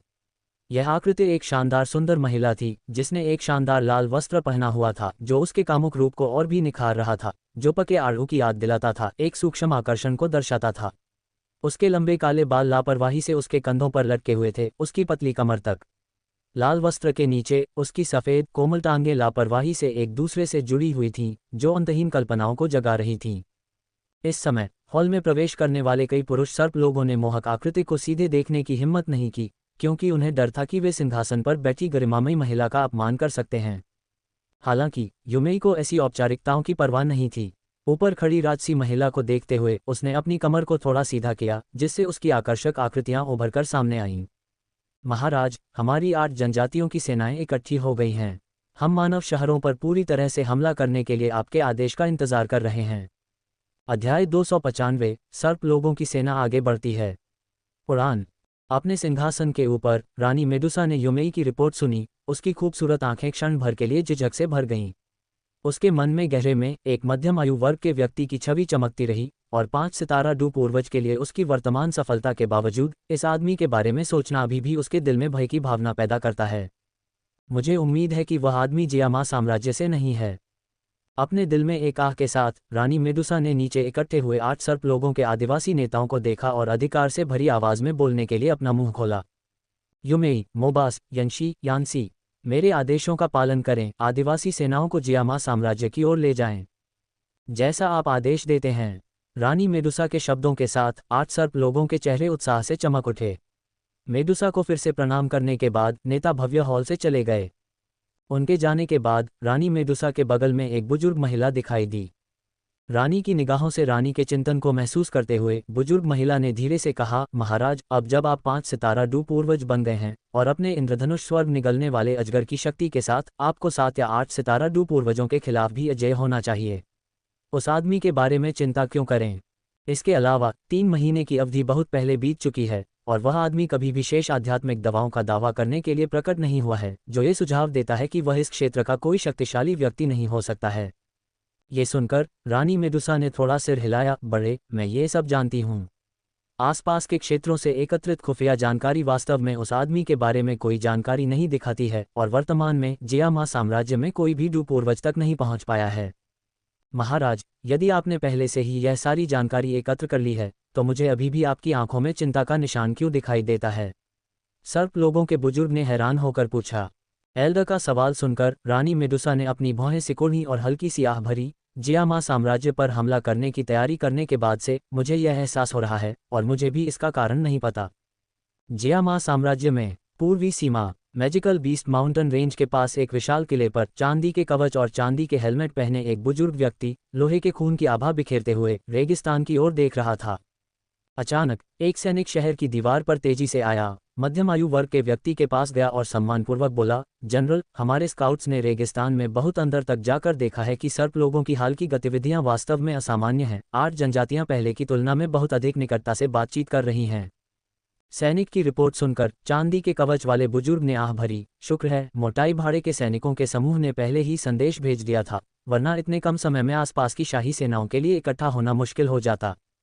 ये कहने के बाद बुजुर्ग ने धीरे से युवा सैनिक की ओर रुख किया और निर्देश दिया, तुरंत यह सूचना शाही राजधानी में वापस भेजो। हाँ सर, आदेश का पालन करते हुए युवा सैनिक ने सम्मानपूर्वक स्वीकार किया और जल्दी से चला गया। कुछ ही समय बाद टैगोर रेगिस्तान के भीतर दो विशाल सर्प लोगों की सेनाओं ने जियामा साम्राज्य की पूर्वी सीमा की ओर अपना मार्च शुरू किया। एक सेना, जिसका नेतृत्व यूमेई, मोबास कुइक्सिंग और नानशी कर रहे थे, पश्चिम की ओर आगे बढ़ी। दूसरी, जिसका नेतृत्व यंशी, यानसी, हेईडू और हुआ स्नैक किंग कर रहे थे, जादुई जानवर पर्वत श्रृंखला के पास एक किले की ओर बढ़ी, जो टैगोर रेगिस्तान की सीमा पर भी था। योजक चिन्ह, योजक चिन्ह, योजक चिन्ह। ऊपर साफ आसमान में विशाल सूर्य ऊपर लटका हुआ था, जैसे आग का एक विशाल गोला लगातार लपटें छोड़ रहा हो। तीव्र सूर्य की रोशनी सुनहरे रेगिस्तान में बिखरी हुई थी, जो रेत के बारीक कणों को तब तक गर्म कर रही थी जब तक कि वे लाल गर्म लोहे के छर्रों की तरह न लगने लगे। चिलचिलाती गर्मी के कारण रेत से गर्मी की धारें निकल रही थीं, जिससे अंततः ऊपर का स्थान टेढ़ा मेढ़ा और अवास्तविक लगने लगा। अंतहीन रेगिस्तान के बीच में एक काली आकृति धीरे धीरे उभरी, जो मौसम से थकी हुई लग रही थी और जाहिर तौर पर उसने रेगिस्तान में काफी समय बिताया था। आकृति एक ऊंचे रेत के टीले पर चढ़ी, आसपास के इलाके को स्कैन किया और फिर स्टोरेज रिंग से भेड़ की खाल का नक्शा निकाला, आगे के रास्ते की जांच की। यह शापित नक्शा विक्रेता, वे क्या बेकार नक्शे बेचते हैं, अधिकांश चिन्ह गलत हैं, एक भी आपूर्ति बिंदु नहीं मिला। जियाओ यान ने नक्शे की जांच करते हुए निराशा में अपने सूखे होठों को चाटते हुए शाप दिया। तभी याओ लाओ की आवाज उसके दिमाग में आई, जियाओ यान, जल्दी से छिप जाओ, छिप जाओ। याओ लाओ की बात सुनकर जियाओ यान हैरान होने के बावजूद संकोच नहीं किया और निर्देश का पालन करने के लिए तैयार हो गया। अगले ही पल तपती रेत की परवाह किए बिना वह रेत पर मुंह के बल लेट गया। मास्टर, क्या आपने कुछ नोटिस किया? लेटने के बाद जियाओ यान ने पूछा। टैगोर रेगिस्तान में रेत के नीचे छिपे जादुई जानवरों से सावधान रहने के अलावा सबसे ज्यादा डर सर्प लोगों से था। कुछ लोग उन्हें पार करना चाहते थे क्योंकि वे आश्चर्यजनक हमलों के लिए जहरीले सांपों का इस्तेमाल करते थे, जिनसे बचना बेहद मुश्किल था। अजीब बात है, हम अभी रेगिस्तान में भी नहीं पहुंचे हैं, इतने सारे सर्प लोगों के सैनिक क्यों दिखाई दे रहे हैं? याओ लाओ ने जियाओ यान के छिप जाने के बाद भौहें सिकुड़ते हुए सोचा। सर्प लोगों के सैनिक। याओ लाओ के शब्दों को सुनकर जियाओ यान के चेहरे पर उलझन और बढ़ गई। अचानक रेत के पास लेटे हुए जियाओ यान ने सरसराहट की आवाज सुनी, सर्प लोगों की हरकत। जल्द ही जैसे ही उसने अपना सिर थोड़ा ऊपर उठाया, उसने अपनी दृष्टि के किनारे जहरीले भालों से लैस सर्प लोगों के सैनिकों की कतारें देखीं। उनमें से हजारों होने चाहिए। सर्प लोगों की निरंतर धारा को सामने आते देखकर जियाओ यान को अपनी रीढ़ की हड्डी में ठंडक महसूस हुई। वह जियामा साम्राज्य और सर्प लोगों के बीच लंबे समय से चली आ रही शिकायतों से अच्छी तरह वाकिफ था। स्टोन डेजर्ट सिटी से कुछ ही दूरी पर सर्प लोगों की इतनी बड़ी सेना के दिखाई देने से क्या ये हो सकता है कि सर्प लोग युद्ध शुरू करने की फिराक में थे? जैसा कि जियाओ यान ने अनुमान लगाया, कुछ ही मिनट बीत गए और सर्प लोगों का सशस्त्र समूह लगभग उस जगह पहुंच गया जहां वह छिपा हुआ था। तभी उसकी दृष्टि के किनारे पर उसने 4 सर्प लोगों को देखा, जिनके पंख चमकीले थे और वे हवा में उड़ रहे थे। 4 सर्प लोग डुकिंग पावर हाउस। जैसे ही जियाओ यान फिर से आश्चर्यचकित हुआ, अचानक एक मानव हाथ के आकार का काला पक्षी उसके पीछे आकाश में उड़ गया। जल्दी चलो, हमें देख लिया गया है। पक्षी को देखकर याओ लाओ ने और अधिक तत्परता से बात की। अध्याय 296। लियुलिंग ने शहर की रक्षा को तोड़ दिया। जैसे ही याओ लाओ की आवाज गिरी, आकाश में मंडराते हुए उड़ते हुए पक्षी ने अचानक एक तीखी चीख निकाली। मूल रूप से याओ लाओ की आभा से छिपे हुए इन सांप लोगों के सैनिकों के लिए उसे यहाँ छिपे हुए देखना मुश्किल होता। हालांकि पक्षी के संकेत के साथ सांप लोगों के सैनिक और 4 डुकिंग स्तर के विशेषज्ञ तुरंत सचेत हो गए। मानव जासूस। कुछ ही दूरी पर सांप लोगों की जनजाति के नेता मोबास ने पक्षी के संकेत को महसूस करने पर एक उत्साहित भाव दिखाया। उसकी दृष्टि में दूर एक रेत के टीले पर एक काली आकृति दौड़ने लगी। पीछा करो। मोबास की धीमी चीख के साथ 4 सांप लोग डुकिंग स्तर के विशेषज्ञ तुरंत उस दिशा में भाग गए जहां जियाओ यान भाग रहा था। सांप लोगों के सैनिक, जो पहले से ही जियाओ यान के बहुत करीब थे, ने भी उसकी आकृति को देखा। इस समय डू स्पिरिट साधना वाले एक सांप व्यक्ति के नेतृत्व में अनगिनत सांप लोगों के सैनिकों की आंखों में एक खौफनाक हत्या का इरादा प्रकट हुआ। अगले ही पल अनगिनत विषैले भालों ने आकाश को भर दिया और जियाओ यान की स्थिति को ढक दिया। अरे, किस्मत वाकई खराब है। अपने पीछे के आकाश को जहरीले भालों के समुद्र से भरा हुआ महसूस करते हुए जियाओ यान ने गुस्से में शाप दिया, फिर तुरंत डू क्यूई की एक मोटी परत ने उसे घेर लिया। जैसे ही जहरीले भाले गिरे, उसने बचने के लिए अपनी पूरी ताकत लगा दी। हालांकि उसके सारे प्रयासों के बावजूद 2 या 3 जहरीले भाले अभी भी उसके शरीर में घुसे हुए थे। जैसे ही ये जहरीले भाले उसकी डूबी हुई सुरक्षा को तोड़ने वाले थे, जियाओ यान के शरीर पर अचानक एक ठंडी सफ़ेद लौ उभरी। इस ठंडी सफ़ेद लौ का सामना करने के बाद आने वाले जहरीले भाले अचानक अपने रास्ते में रुक गए। आह, ये परेशानी भरा होने वाला है। 4 स्नैक पीपल डुकिंग स्तर के विशेषज्ञों को लगातार पीछे से आते देख याओ लाओ ने गहरी सांस ली। अगले ही पल जियाओ यान की पीठ से अप्रत्याशित रूप से सफ़ेद डुकी हुई पंखों की एक जोड़ी उगाए। हालांकि ये डुकी हुई पंख कुछ हद तक अलौकिक दिखाई दे रहे थे। डुकिंग स्तर की ताकत वाला एक इंसान। जैसे ही जियाओ यान ने भागने के लिए अपने सफ़ेद पंखों को हिलाया, आसपास के 4 स्नैक पीपल नेता भी हैरान रह गए। हम उसे भागने नहीं दे सकते। स्थिति को समझने के बाद 4 स्नैक पीपल नेताओं की आंखें बर्फीली हत्या के इरादे से भर गईं। यूमेई, तुम सेना के साथ आगे बढ़ते रहो। कुई जिंग, नानशे और मैं इस मानव शक्ति का पीछा करेंगे। हमें उसे रेगिस्तान में ही रखना चाहिए। मोबास ने जल्दी से अपने बगल में खड़े यूमेई को निर्देश दिया, फिर तेजी से जियाओ यान की दिशा में बढ़ गया। मोबास और अन्य 2 सांप लोगों के चले जाने के बाद यूमेई एक पल के लिए रुका, फिर सांप लोगों की सेना की ओर उड़ गया। हुश! थोड़ी देर बाद एक शांत रेगिस्तान में दूर से तेज हवा की आवाज़ अचानक से आई। कुछ ही क्षणों बाद पूर्वी क्षितिज से अचानक एक काली छाया दिखाई दी, जो तेजी से आसमान को पार कर रही थी। अपनी तेज गति से उत्पन्न तीव्र दबाव के कारण इसने रेगिस्तान में 100 मीटर से ज्यादा लंबी एक विशाल रेत की सुरंग बना दी। घूमती पीली रेत के बीच काली छाया धीरे धीरे क्षितिज पर गायब हो गई। हालांकि बिखरी हुई रेत के पूरी तरह से जमने से पहले 3 और काली छायाएं तेजी से झपट्टा मारती हुई आईं। उनकी उड़ान की गति और भी भयंकर थी, जो पिछली छाया द्वारा छोड़ी गई रेत की सुरंग की चौड़ाई को सीधे दोगुना कर रही थी। मानव जासूस, तुम आज नहीं बच पाओगे। मोबास के चेहरे पर एक क्रूर भाव दिखाई दिया। उसने जियाओ यान के पीछे जोर से चिल्लाया, मैं वास्तव में जासूस नहीं हूं। पीछे से आती आवाज़ सुनकर जियाओ यान बहुत असहाय भाव से मुड़ा और वापस चिल्लाया। स्टोन डेजर्ट सिटी में सबसे बड़े भाई के भाड़े के समूह के निवास के भीतर एक आंगन में एक लंबा और सीधा युवक धीरे धीरे एक बंद दरवाजे वाले साधना कक्ष से उभरा। इस समय लियू लिंग की आभा उस दिन जियाओ यान से लड़ने के समय की तुलना में बहुत अधिक मजबूत थी। आखिरकार डू स्पिरिट को तोड़ दिया। लियू लिंग ने आलस से अपने शरीर को खींचते हुए बड़बड़ाया। तभी जल्दबाजी में कदम उस आंगन की ओर बढ़े जहां लियू लिंग था, और जल्द ही आंगन के गेट पर एक आकृति दिखाई दी। कप्तान, कप्तान, ये बुरा है कप्तान। कैसिल्डा घबराई हुई दिख रही थी, उसका स्वर आग्रहपूर्ण था। इतना घबराओ मत, क्या बात है? धीरे बोलो। कैसिल्डा के हाव भाव देखकर लियू लिंग ने अधीरता से डांटा। कप्तान, रेगिस्तान की गहराइयों से बड़ी संख्या में सांप लोग सैनिक उभरे हैं। क्या? कैसिल्डा की रिपोर्ट सुनकर लियू लिंग भी हैरान रह गया, फिर जोर से पूछा, वे अब कहाँ हैं? उनका अनुमान है कि वे आधे घंटे से भी कम समय में शहर के बाहर पहुंच जाएंगे, कैसिल्डा ने उत्तर दिया। बहुत जल्दी, जल्दी से सभी भाइयों को पूर्वी शहर के गेट पर इकट्ठा करो। सांप लोग सेना के आने के बारे में जानने के बाद लियू लिंग ने कैसिल्डा को निर्देश दिया, फिर जल्दी से बाहर निकल गया। कुछ ही देर बाद लियू लिंग पूर्वी शहर के गेट की शहर की दीवार पर दिखाई दिया। बाहर की ओर देखते हुए लियू लिंग की दृष्टि के अंत में घूमती हुई पीली रेत के नीचे व्यवस्थित सांप लोग सैनिकों की कतारें धीरे धीरे उभरीं। अरे, क्या ये सांप लोग पागल हैं? क्या वे वास्तव में युद्ध शुरू करना चाहते हैं?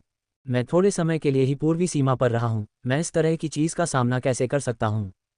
सांप लोग सैनिकों की विशाल संख्या को देखकर लियू लिंग कुछ उदास महसूस कर रहा था। हालांकि लियू लिंग निराश महसूस कर रहा था, एक ऐसे व्यक्ति के रूप में जो 1 दशक से अधिक समय से जियामा साम्राज्य में रह रहा था और लगभग 1000 भाड़े के सैनिकों वाले सबसे बड़े भाई भाड़े के समूह का नेता होने के नाते उसे जिम्मेदारी का एहसास हुआ। हमें इन सांप लोग सैनिकों को शहर में प्रवेश नहीं करने देना चाहिए। स्थिति को समझने के बाद लियू लिंग ने अपनी मुट्ठियां कस लीं और खुद से बड़बड़ाया। इस समय लियू लिंग के पीछे शहर के कुछ टावरों की स्थिति में और नीचे की विशाल भूमि पर 7 या 800 पूरी तरह से सशस्त्र भाड़े के सैनिक खड़े थे, जो सभी सबसे बड़े भाई भाड़े के समूह से थे। ये बल शहर के रक्षा करने वाले सैनिकों की ताकत से लगभग मेल खाने में सक्षम था। कैप्टन लियू, ऐसे महत्वपूर्ण क्षण में मदद करने के लिए धन्यवाद। लियू लिंग के पीछे एक मध्यम आयु वर्ग के कमांडर ने उत्साह से कहा। बचाव करने वाले कमांडर के शब्दों को सुनकर लियू लिंग ने अपना हाथ हिलाया और बहुत गंभीरता से कहा, जनरल, इतना विनम्र होने की कोई आवश्यकता नहीं है। इस तरह के नस्लीय युद्ध में हम अभ्यासियों को युद्ध के मैदान में होना चाहिए, आम लोग कहाँ बच सकते हैं? लियू लिंग के उदार शब्दों को सुनकर मध्यम आयु वर्ग के कमांडर ने गहरी सांस ली। अगर हर कोई कैप्टन लियू की तरह होता तो यह वास्तव में हमारे जियामा साम्राज्य के लिए एक आशीर्वाद होता। जैसे ही मध्यम आयु वर्ग के कमांडर के शब्द गिरे, दूरी पर विशाल और शक्तिशाली सांप लोग सैनिक अचानक 2 समूहों में विभाजित हो गए। एक समूह सीधे स्टोन डेजर्ट सिटी के पूर्वी गेट की ओर बढ़ गया, जबकि दूसरा समूह शहर के बाईं ओर स्टोन डेजर्ट सिटी की ओर बढ़ गया। ऐसा लगता है कि सांप लोग वास्तव में हमारे स्टोन डेजर्ट सिटी को कुछ भी नहीं मानते हैं, वे केवल हमसे निपटने के लिए एक छोटी सी सेना भेजने का इरादा रखते हैं। सांप लोग सैनिकों की हरकतों को देखकर लियूलिंग ने खुद से बड़बड़ाया। अध्याय 297 लियूलिंग बनाम युमेई। जल्द ही स्नैक पीपल सेना की एक छोटी टुकड़ी स्टोन डेजर्ट सिटी के पूर्वी द्वार के बाहर 500 मीटर के भीतर पहुंच गई। इस टुकड़ी में लगभग 1000 स्नैक पीपल सैनिक शामिल थे। हालांकि उनकी संख्या शहर के बचाव करने वाले सैनिकों और सबसे बड़े भाई भाड़े के सैनिकों के समूह की संयुक्त संख्या से थोड़ी कम थी, लेकिन इस स्नैक पीपल बल की समग्र साधना बचाव करने वाले सैनिकों की तुलना में काफ़ी अधिक थी। उनमें न केवल ग्रैंड मास्टर के साधना स्तर वाले 8 स्नैक पीपल योद्धा थे, बल्कि पीछे पीछे डू स्पिरिट स्तर के 2 स्नैक पीपल भी थे। स्टोन डेजर्ट सिटी की तरफ डू स्पिरिट बनने के लिए लियूलिंग के अलावा ग्रैंड मास्टर के साधना स्तर वाले लोग बेहद दुर्लभ थे।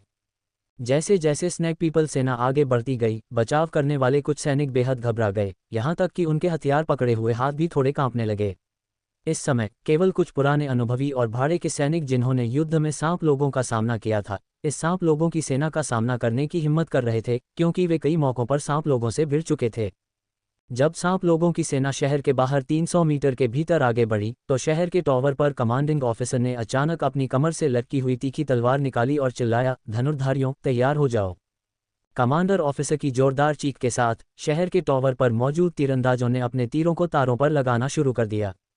उसी समय सांप लोगों की पंक्तियों के भीतर से एक स्पष्ट महिला की आवाज़ सुनाई दी, अपने भाले उठाओ। इस बार सांप लोगों की हमलावर सेना के अधिकांश योद्धाओं ने प्रत्येक हाथ में एक तेज जहरीला भाला पकड़ रखा था। इस स्पष्ट आदेश के तहत लगभग 500 सांप लोगों के योद्धाओं ने अपने चमकदार भाले उठाए। छोड़ो, फेंक दो। अगले ही पल इलाके में लगभग एक साथ 2 आदेश गूंज उठे। तुरंत शहर के टॉवर से अनगिनत तीर बरसने लगे, जबकि जमीन पर सैकड़ों बड़े भाले शहर के टॉवर पर खड़े सैनिकों की ओर उड़े। तेजी से आ रहे भालों का सामना करते हुए बचाव करने वाले सैनिक, जो मूल रूप से तीरंदाजों के पीछे थे, जल्दी से अपनी भारी ढालें उठाकर आगे बढ़े। हालांकि शक्तिशाली प्रभाव के तहत कई सैनिकों की ढालें एक पल में टूट गईं और वे भालों से छलनी हो गए और मौके पर ही मर गए। यहाँ तक कि वे सैनिक भी जो केवल भालों से घायल हुए थे, वे भी ऐंठन के साथ जमीन पर गिर पड़े। सांप लोगों की तरफ से बाणों की वर्षा के तहत हताहत भी हुए, लेकिन सांप लोगों की मजबूत काया के कारण उनमें से अधिकांश ने बाणों से घायल होने के बाद भी काफ़ी युद्ध शक्ति बनाए रखी। सिर्फ एक दौर की जांच और स्टोन डेजर्ट सिटी में लगभग 200 लोग हताहत हुए, जबकि सांप लोगों की तरफ से हताहतों की संख्या केवल 1/4 थी। ये स्थिति देखकर लियूलिंग, जिसने अभी अभी एक भला रोका था, अत्यंत गंभीर हो गया। इस तरह के बड़े पैमाने के युद्ध में उसके लिए केवल अपनी डू स्पिरिट साधना के साथ स्थिति को बदलना शायद मुश्किल होगा। सौभाग्य से अभी अभी हुए हमले जैसे कि स्नैक पीपल की तरफ से अल्पावधि में फिर से आने की संभावना नहीं थी। इसके अलावा हालांकि स्टोन डेजर्ट सिटी की दीवारें प्राचीन थीं, वे बेहद मजबूत थीं। यहाँ तक कि डू स्पिरिट स्तर के विशेषज्ञों के हमले भी ज़्यादा नुकसान नहीं पहुँचा सकते थे। जाओ, इन विषनाशक गोलियों को उन भाइयों में बांट दो जिन्हें जहर दिया गया है। पलटकर लियूलिंग ने अपनी स्टोरेज रिंग से दर्जनों विषनाशक गोलियों की बोतलें निकाली और उन्हें कैसिल्डा को सौंप दिया। भगवान, ये वास्तव में एक डुकिंग स्तर का विशेषज्ञ है। जैसे ही लियूलिंग ने मुड़कर देखा, शहर के टॉवर पर मौजूद सैनिक एक एक करके आश्चर्य से चिल्लाने लगे। इन उद्गारों को सुनकर लियूलिंग तुरंत पीछे मुड़कर देखने लगा। उसकी दृष्टि में विशाल हरे युद्ध पंखों वाली एक महिला सर्प व्यक्ति सर्प लोगों की सेना के ऊपर आकाश में दिखाई दी। महिला सर्प व्यक्ति का शरीर कामुक था, उसके लंबे बाल कमर तक लहरा रहे थे और त्वचा बर्फ की तरह सफ़ेद थी। उसकी पतली कमर असीम आकर्षण से भरी हुई थी। गुड़गुड़, उसे देखकर लियूलिंग भी निगलने से खुद को नहीं रोक पाया। अगर उसके नीचे विशाल सांप की पूंछ न होती, तो शहर के टॉवर पर मौजूद सैनिकों को प्रतिरोध छोड़ने का मन होता। ... सबकी निगाहों के सामने युमेई ने धीरे से अपना नाजुक चेहरा उठाया, शहर के टॉवर पर मुग्ध या भयभीत आंखों को देखते हुए। वह हल्के से मुस्कुराई, फिर जल्दी से अपने हाथों से एक अजीब सी मुहर बनाई। उसी समय उसकी सांप की पूंछ ने हल्के से जमीन पर थपकी दी। हल्की दबी हुई आवाज़ के साथ शांत रेत अचानक फट गई। युमेई के सामने तुरंत एक विशाल रेत की लहर बनी, फिर शहर के टॉवर पर लोगों की ओर बढ़ी। सब लोग पीछे हटो। युमेई को बिना किसी हिचकिचाहट के हमला करते देख लियूलिंग ने जल्दी से शहर के टॉवर पर सैनिकों और भाड़े के सैनिकों को पीछे हटने के लिए चिल्लाया। उसके बाद उसने जल्दी से अपने शरीर पर युद्ध कवच का एक सेट जमा किया और अपने हाथों से 2 त्वरित मुहरों के साथ लगभग 10 फीट व्यास का एक बड़ा बवंडर रेत की लहर से मिलने के लिए आगे बढ़ा। बूम! जैसे ही बवंडर घूमा, विशाल रेत की लहर का अधिकांश हिस्सा अवरुद्ध हो गया, लेकिन कुछ बिखरी हुई रेत ने कई सैनिकों को मारा, जिससे वे तुरंत जमीन पर गिर गए। ओह! मुझे उम्मीद नहीं थी कि स्टोन डेजर्ट सिटी में तुम्हारे जैसा युवा और सुंदर विशेषज्ञ होगा। एक सुंदर मानव युवक को अपने आकस्मिक हमले को रोकते हुए देखकर युमेई थोड़ा हैरान हुई। युमेई की चिढ़ाने वाली टिप्पणी का सामना करते हुए लियूलिंग ने थोड़ा भौहें सिकुड़ी और स्पष्ट रूप से कहा, मैं तुम्हारे साथ समय बर्बाद नहीं करना चाहता। या तो लड़ो या पीछे हटो। लियूलिंग के सीधे साधे शब्दों को सुनकर क्रोधित होने के बजाय युमेई ने मुस्कुराते हुए कहा, छोटे सुंदर लड़के, इतना गुस्सा क्यों? क्या तुम रेगिस्तान में बहन के साथ खेलने आना चाहते हो? क्या तुम इंसानों को हम सांप औरतों को गुलाम बनाने का शौक नहीं है? तो मैं तुम्हें भी अपना गुलाम बना लूंगा, ठीक है? हालांकि युमेई की आवाज़ नर्म और आकर्षक थी, फिर भी लियूलिंग ने उसमें कुछ ठंडे हत्या के इरादे को महसूस किया। बिना किसी हिचकिचाहट के उसने जोर से जवाब दिया, मिस, अगर तुम गर्मी में हो तो उन मजबूत लोगों को ढूंढो। मेरे छोटे हाथ और पैर शायद तुम्हें संतुष्ट नहीं कर सकते। इसके अलावा हम एक युद्ध के बीच में हैं। क्या तुम इतने सारे लोगों के सामने लाइव प्रसारण करना चाहते हो? हाँ, गर्मी में होने के कारण तुम मुझे ढूंढ सकते हो और मैं तुम्हें ज़रूर संतुष्ट करूंगा। जैसे ही लियूलिंग के शब्द निकले, शहर के टॉवर पर लोगों की हंसी फूट पड़ी। लड़ाई से पहले टोस्ट। लियूलिंग की चीख और शहर के टॉवर पर सैनिकों की कामुक हंसी सुनकर युमेई का चेहरा थोड़ा ठंडा हो गया। अपने चांदी के दांतों को काटते हुए उसने अचानक अपना नाजुक हाथ बढ़ाया और गहरे हरे रंग की ऊर्जा की 5 किस्में फूट पड़ीं। एक दूसरे से लिपटे हुए वे अंततः 5 विशाल ऊर्जा हरे सांपों में संघनित हो गए। ऊर्जा हरे सांप बिजली की तरह हवा में टूट गए। पलक झपकते ही वे लियूलिंग के सामने पहुंच गए। अपने तीखे दांतों से भरे मुंह को खोलते हुए उन्होंने लियूलिंग के चेहरे की ओर भयंकर रूप से काटा। अध्याय 298, जल्दी करो और द्वितीय बटालियन लीडर को बुलाओ। धिक्कार है। अपने सामने 5 विशाल हरे सांपों को देखकर लियूलिंग का दिल कांप उठा। उसने जल्दी से अपने उन्नत जुबान स्तर के शरीर की तकनीक विंड ट्रेडिंग का इस्तेमाल किया ताकि इन 5 ऊर्जा वाले हरे सांपों के काटने से बाल बाल बच सके। शरीर की तकनीक के साथ इतनी तेजी। अपने सुंदर चेहरे पर हल्की ठंडक के साथ युमेई ने अपना हाथ कस लिया और 5 ऊर्जा वाले हरे सांप वास्तव में लियूलिंग का पीछा करने के लिए फिर से मुड़े। हालांकि लियूलिंग अभी भी उन्हें पूरी तरह से चकमा देने में कामयाब रहा, कभी कभी बचने के दौरान ऊर्जा वाले हरे सांपों पर हमला करता रहा। कई प्रयासों के बाद हरे सांप की ऊर्जा की कई किस्में जल्द ही लियूलिंग द्वारा हवा में बिखर गईं। फिर लियूलिंग ने मुस्कुराते हुए युमेई को इशारा किया, चलो बड़ी बहन, गर्मी में। हे, ऐसा लगता है कि मैंने तुम्हें कमा का। लियूलिंग को ऊर्जा वाले हरे सांपों से बचते हुए और पीछे हटते हुए देखकर युमेई हल्के से हंसी। फिर उसकी आंखों में ठंडक का एक संकेत दिखाई दिया। अगले ही पल उसकी हथेली में 2 गहरे हरे रंग की ऊर्जा की लड़ियां दिखाई दीं, जो तुरंत 2 विशाल हरे सांपों में बदल गईं। ये हरे सांप स्पष्ट रूप से पिछले 5 छोटे ऊर्जा वाले हरे सांपों से अलग थे। इन 2 विशाल हरे सांपों के शरीर पर न केवल सख्त शल्क थे, बल्कि उनके खुले मुंह के बीच में सफ़ेद रंग के तीखे दांत भी थे। सबसे चौंकाने वाली बात यह थी कि ये हरे सांप जीवन शक्ति से युक्त लग रहे थे। उनके शरीर से एक हल्की भयंकर आभा निकल रही थी। एक दहाड़ के साथ ऊर्जा वाले हरे सांप तेजी से लियूलिंग की ओर झपटे। शहर के टॉवर पर लियूलिंग की हथेलियां तुरंत बैंगनी लपटों की एक परत से ढक गईं, जो लगातार 2 हरे सांपों पर धधकती हुई हथेली के निशान बना रही थीं। हालांकि न केवल हरे सांपों में मजबूत हमला करने की शक्ति थी, बल्कि उनका बचाव भी दुर्जय था। लियूलिंग की धधकती हथेली के निशान उन पर लगे, लेकिन उन्हें पीछे धकेल नहीं पाए। कितना भयानक! सिर्फ 2 अजीब ऊर्जा सांपों में ही डू स्पिरिट पावरहाउस की ताकत है। लियूलिंग के पास एक बहुत ही उत्साहित शहर रक्षा कमांडर ने कहा, मैंने सुना है कि सांप लोगों की जनजाति के कुछ मजबूत सदस्य जादुई जानवरों की आत्माओं को निकाल सकते हैं और उन्हें अद्वितीय कौशल में विकसित कर सकते हैं। ये कौशल न केवल जादुई जानवरों की अधिकांश ताकत को बनाए रखते हैं, बल्कि मास्टर द्वारा उपयोग किए जाने पर बेहद परेशानी भी बन जाते हैं। आज इसे देखकर ये सच लगता है। मुझे आश्चर्य है कि क्या कैप्टन लियू इसे संभाल पाएंगे। शहर के रक्षा कमांडर की बातें सुनकर उनके बगल में खड़े एक अनुभवी सैनिक ने अचानक आह भरी। आप काफ़ी कुछ जानते हैं। शहर के टॉवर के बाहर आसमान में अपनी गहरी सुनने की शक्ति से युमेई ने शहर के रक्षा कमांडर और अनुभवी सैनिक के बीच बातचीत सुनी। अपनी आंखों में हत्या के इरादे के संकेत के साथ उसने कहा। अगले ही पल उसने अपना हाथ उठाया और एक अजीब इशारा किया। तुरंत नीचे के सांप लोग सैनिक शहर के द्वार और शहर की दीवार की ओर तेजी से भागे। इस बीच उसने खुद अपने हरे पंखों को हिलाया और शहर के टॉवर के ऊपर उड़ गई। लियूलिंग को देखे बिना जो ऊर्जा हरे सांपों से उलझा हुआ था, वह सीधे शहर में उड़ गई, मुश्किल से किसी के लिए रुकी। एक पल में 1 दर्जन लोगों को खोने के बाद एक भाड़े का सैनिक कार्डिसा के सामने भागा, बेहद उत्साहित। यह उड़ने वाली सांप महिला बहुत क्रूर है। हमारे भाई बिल्कुल भी विरोध नहीं कर सकते। हाँ, कैप्टन का पक्ष भी बहुत खतरनाक है। अगर ऐसा ही चलता रहा तो हम जल्द ही खत्म हो जाएंगे। कार्डिसा ने भारी सिर हिलाया, उसकी अभिव्यक्ति बहुत गंभीर थी। क्या हमारे पास अभी भी दूसरा बटालियन लीडर नहीं है? दूसरा बटालियन लीडर एक शक्तिशाली व्यक्ति है जो बिना पंखों के भी शून्य पर चल सकता है। एक बार से पूरा स्टोन डेजर्ट सिटी कांप उठेगा। अचानक लियू लिंग के साथ डेजर्ट आयरन मर्सिनरी ग्रुप में आए भाड़े के सैनिकों में से एक ने उत्साह से कहा, क्या आप कह रहे हैं कि कुछ दिन पहले स्टोन डेजर्ट सिटी के ऊपर आसमान में दिखाई देने वाली आकृति आपके मास्टर ब्रदर्स मर्सिनरी ग्रुप की दूसरी बटालियन लीडर थी? कार्डिसा के पास जवाब देने का समय नहीं था जब शहर के रक्षा कमांडर ने जल्दी से पूछा। हाँ, ये सही है। वह हमारे कैप्टन को भाई कहता है। भाड़े के सैनिक ने बिना किसी हिचकिचाहट के जवाब दिया। हाँ, यहाँ इतनी मजबूत उपस्थिति के साथ हमें स्टोन डेजर्ट सिटी में इन सांप लोगों से क्या डरना है? कमांडर बहुत खुश हुआ, फिर उत्साहित होकर कैसिल्डा से बोला, कैसिल्डा, जल्दी से जाकर अपने दूसरे बटालियन लीडर को बुलाओ। स्टोन डेजर्ट सिटी से जीवन मृत्यु का संकट दूर करो। जनरल, मुझे बहुत खेद है, लेकिन हमने पिछले कुछ दिनों में स्टोन डेजर्ट सिटी में दूसरे बटालियन लीडर को नहीं देखा है।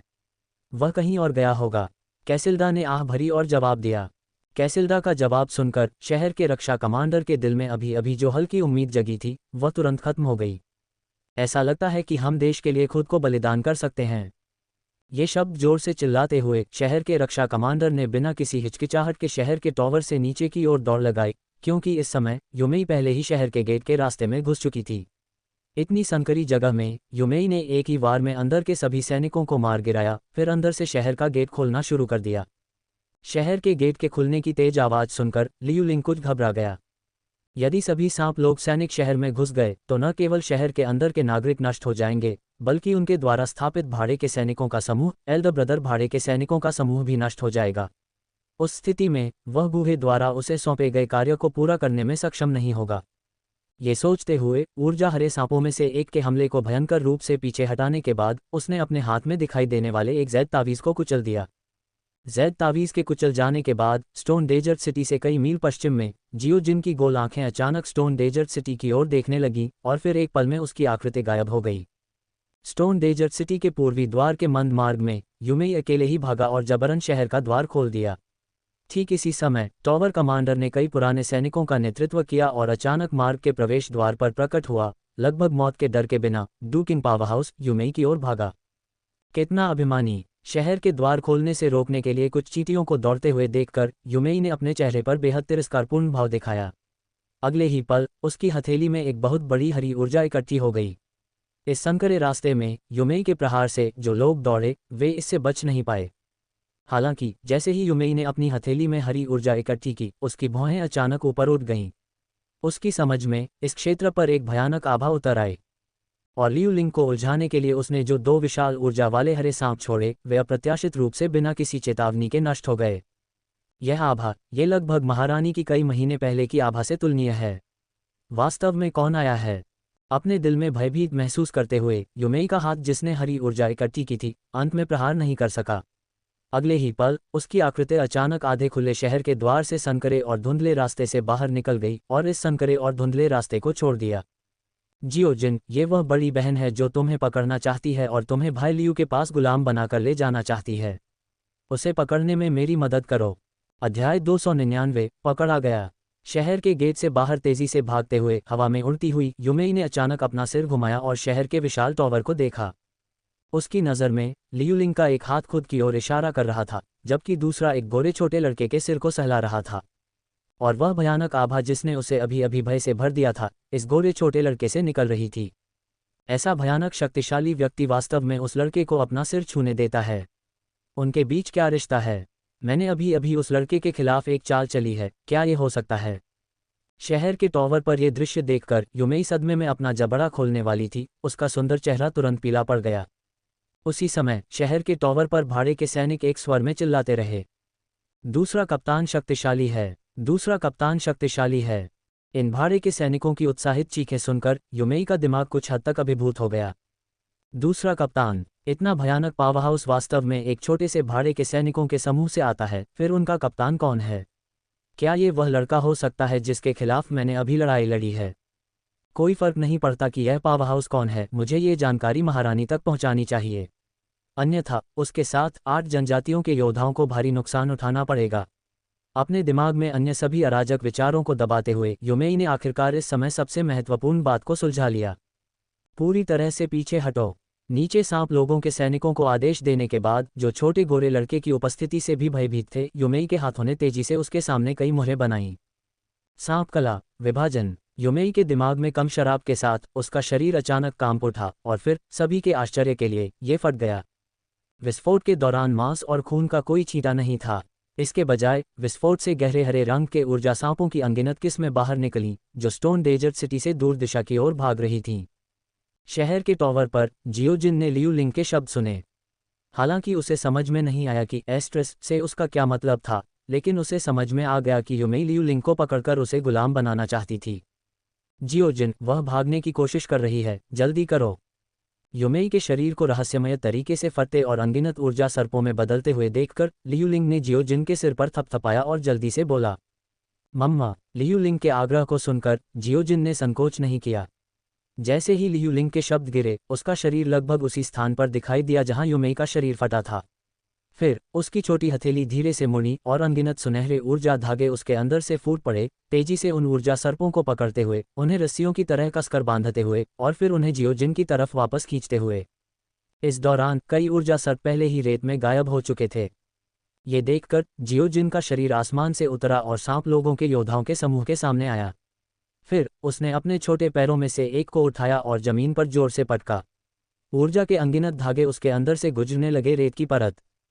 कुछ ही देर बाद 1 किलोमीटर दूर एक दबी हुई घुरघुराहट की आवाज़ आई और युमेई की आकृति शहर के टॉवर पर सभी की नज़रों के किनारे पर दिखाई दी। युमेई के फिर से प्रकट होने के बाद जियाओजिन की आकृति एक बार फिर उसके सामने चमक उठी। फिर इससे पहले कि वह प्रतिक्रिया कर पाती, एक सुनहरी ऊर्जा बाहर निकली जिसने सीधे उसके शरीर को जकड़ लिया। चाहे वह कितना भी संघर्ष करे, वह सुनहरी ऊर्जा के बंधन से मुक्त नहीं हो सकी। फिर सांप लोगों के योद्धाओं की आंखों में असीम भय के बीच जियाओजिन ने धीरे धीरे युमेई को स्टोन डेजर्ट सिटी की ओर खींचा। जल्दी करो, मंदिर में खबर जरूर लाओ।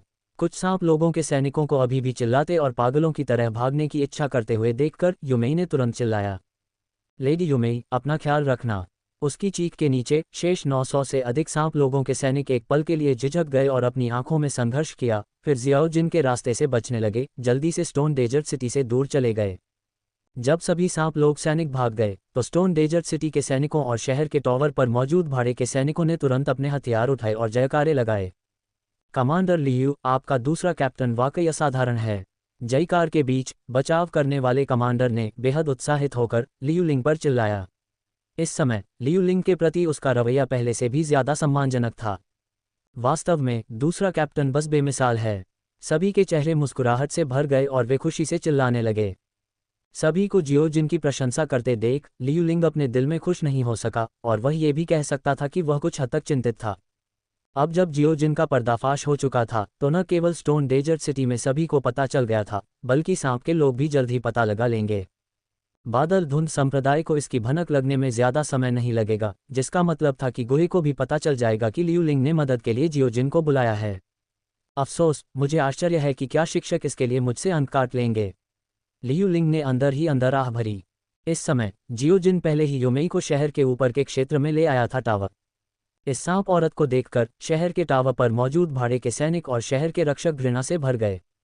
अभी अभी अकेले युमेई ने स्टोन डेजर्ट सिटी में 70 से ज्यादा लोगों की जान ली थी और उन्हें घायल किया था। उसके हाथ खून से रंगे हुए थे।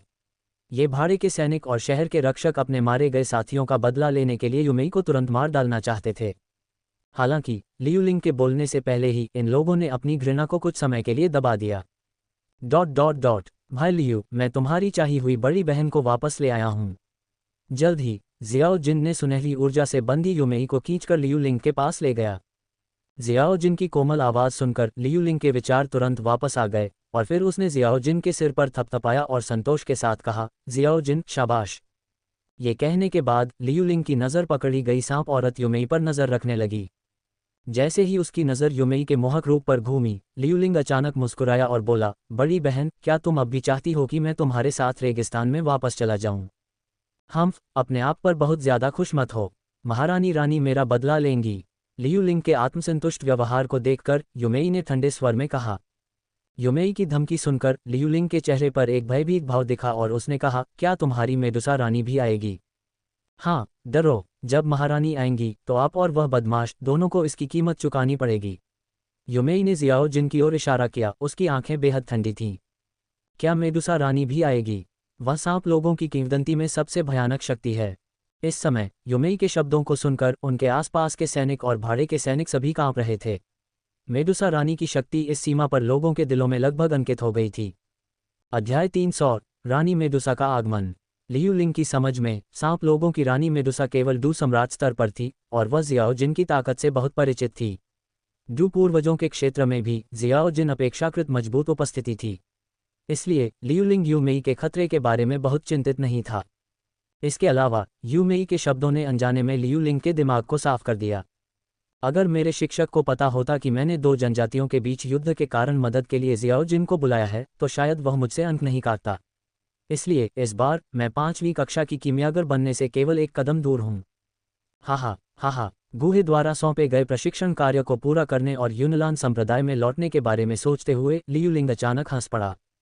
विद्रोही, तुम्हारी हिम्मत कैसे हुई महारानी का अनादर करने की? जब महारानी आएंगी तो तुम्हारा बुरा अंत होगा। लियूलिंग की बेवजह हंसी सुनकर युमेई का गुस्सा चरम पर पहुंच गया। ठीक है, तो मैं तुम्हारी महारानी के आने और मुझे मारने का इंतजार करूंगा। युमेई को देखकर मुस्कुराने के बाद लियूलिंग ने सीधे जियोजिन से कहा, जियोजिन, इस सांप औरत की ताकत थोड़ी मजबूत है, क्या तुम भाई लियू की मदद कर सकते हो उसकी साधना को सील करने में? हाँ, लियूलिंग के अनुरोध को सुनकर जियोजिन ने तुरंत सहमति दे दी। अगले ही पल जियोजिन के हाथ ने कई मुहरें बनाईं और सुनहरे ऊर्जा के धागे युमेई के शरीर में प्रवेश कर गए। अचानक युमेई की आभा हिंसक रूप से पीछे हटने लगी। बस कुछ ही सांसों में वह एक शक्तिशाली डूकिंग विशेषज्ञ से एक कमजोर महिला में बदल गई जो डूजे स्तर तक भी नहीं पहुंच सकती थी। इस बिंदु पर जियोजिन ने भी उसे बांधने वाली स्वर्ण ऊर्जा को छोड़ दिया। उसकी तेजी से घटती ताकत को महसूस करते हुए हालांकि युमेई का चेहरा शांत रहा, उसका दिल चरम सीमा तक चौंक गया। ये जानते हुए कि युमेई की साधना खत्म हो गई है, लियूलिंग ने आगे बढ़कर उसकी ठुड्डी को मजबूती से पकड़ लिया, मुस्कुराते हुए कहा, अब देखते हैं कि तुम कितनी उग्र हो सकती हो। हा, युमेई ने लियूलिंग के हाथ को दूर करने के लिए अपना हाथ उठाया, लेकिन लियूलिंग ने आसानी से उसका हाथ पकड़ लिया और चाहे वह कितनी भी कोशिश करे वह मुक्त नहीं हो सकी। ये देखकर युमेई ने ठंडी सांस ली और लियूलिंग को अनदेखा कर दिया। युमेई की प्रतिक्रिया देखकर लियूलिंग को उसके साथ और अधिक शब्द बर्बाद करने का मन नहीं हुआ, इसलिए उसने कैसिडा को निर्देश दिया, इस सांप औरत को ले जाओ और इसे मेरे आंगन में बंद कर दो। हाँ, लियूलिंग की आज्ञा सुनकर कैसिडा ने तुरंत कुछ भाड़े के सैनिकों को बुलाया और युमेई को ले जाने के लिए तैयार हो गया। हालांकि जब ये भाड़े के सैनिक पास आए तो युमेई ने अचानक प्रतिरोध में अपनी विशाल सांप की पूंछ को घुमाया। हे, अगर तुम अच्छा व्यवहार नहीं करोगे तो शायद मैं तुम्हें मेरे अधीन अपने भाइयों के साथ खेलने के लिए भेज दूं। तुम्हारा शरीर काफी आकर्षक है, तुम्हें पता है, लियूलिंग ने हंसते हुए कहा। लियूलिंग के शब्दों को सुनकर युमेई का नाजुक चेहरा अचानक पीला पड़ गया, उसका शरीर कांप उठा और उसने तुरंत प्रतिरोध करना छोड़ दिया, आज्ञाकारी रूप से कैसिडा के पीछे पीछे चलने लगी। युमेई को ले जाते हुए देखकर लियूलिंग की नज़र फिर से शहर के बाहरी इलाके की ओर मुड़ गई, उसकी आंखों में एक चिंताजनक भाव दिखाई दे रहा था। लियूलिंग की आंखों में स्टोन डेजर्ट सिटी को दरकिनार करते हुए सांप लोगों की बड़ी सेना ने जल्दी से खबर जान ली और वापस लौट गई, उस छोटी सेना के साथ मिल गई जिसने अभी अभी स्टोन डेजर्ट सिटी पर हमला किया था। इतनी बड़ी संख्या ने लियूलिंग को कुछ हद तक चिंतित कर दिया। लियूलिंग जानता था कि जियाओ जिन को उसके शिक्षक ने उसकी सुरक्षा सुनिश्चित करने के लिए भेजा था। उसने जियाओ जिन से कुछ बार कार्रवाई करने के लिए कहा क्योंकि उसकी खुद की जान को खतरा था। हालांकि जियाओ जिन के लिए स्नैक पीपल जनजाति के सैनिकों के खिलाफ कार्रवाई करना असंभव था। क्या तुम्हारा मतलब है कि लेडी युमेई को स्टोन डेजर्ट सिटी के भाड़े के सैनिकों ने पकड़ लिया था?